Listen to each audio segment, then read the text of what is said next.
வருண், இந்த செய்தியை நீ முகமூடி போட்டுட்டு பேச முயற்சி பண்றியா? ஏன் அப்படி என்ன செய்தி அது? எல்லாருக்கும் தெரிஞ்சிருக்கும் நேரத்துக்கு. எதிர்கட்சி தலைவர் எடப்பாடி பழனிசாமி அதிமுகவுடைய பொதுச் செயலாளர் அமித்ஷாவை பார்க்க டெல்லி போனாரு.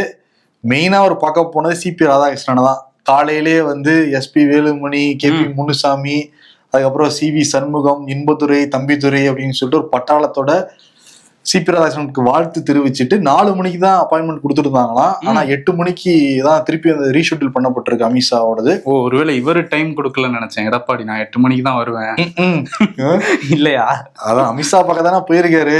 ஒரு சாக்குக்காக சிபி ராதாகிருஷ்ணனுக்கு வாழ்த்துன்னு மட்டும் சொல்லிக்கிட்டாங்க. அதான் 8 மணிக்கு இவரோட சகாக்கள் கூட தான் அங்க போயிருக்காங்க.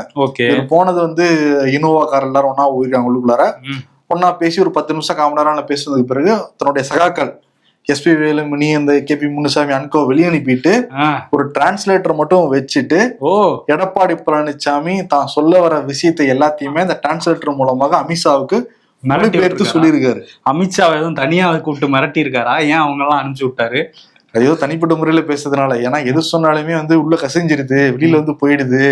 ஏன்னா எடப்பாடி பழனிசாமி இப்ப யாரையுமே நம்பலங்கிறது தெல்ல தெளிவா தெரியுது. கூட இருக்கிற வேலுமணியே நம்ப முடியலங்கிறாரு அவர். ஏன்னா செங்கோட்டையனுக்கு பின்னாடி இருக்கிறதே வேலுமணியோட டாக்கு இருக்குல்ல, அது எடப்பாடி பழனிசாமிக்கு தெரியாமையா இருக்கும் அது எல்லாமே.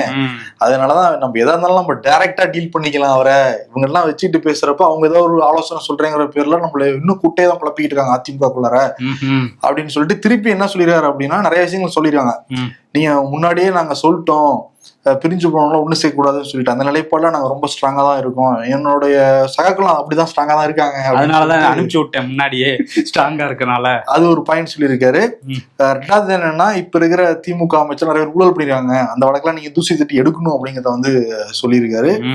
இன்னொன்னு, நமக்கு இங்க நான் எழுச்சி பயணம்லாம் போய்கிட்டு இருக்கேன், அது மக்கள்கிட்ட நல்ல ஒரு செல்வாக்கான ஒரு பயணமா மாறிக்கிட்டு இருக்கு, அதனால நீங்க நம்புங்க நான் உரிய ஜெயிச்சிடலாங்கிறது சொல்லியிருக்காருன்னு சொல்றாங்க. ஓகே, இந்த மாதிரி பல விஷயங்கள் சொல்லிருக்காங்க. சொல்லிட்டு ரிட்டர்ன் வர்றாரு. ரிட்டர்ன் வர்றப்பதான் இனோவா கார்ல எல்லாம் வேற கார்ல வர்றாரு.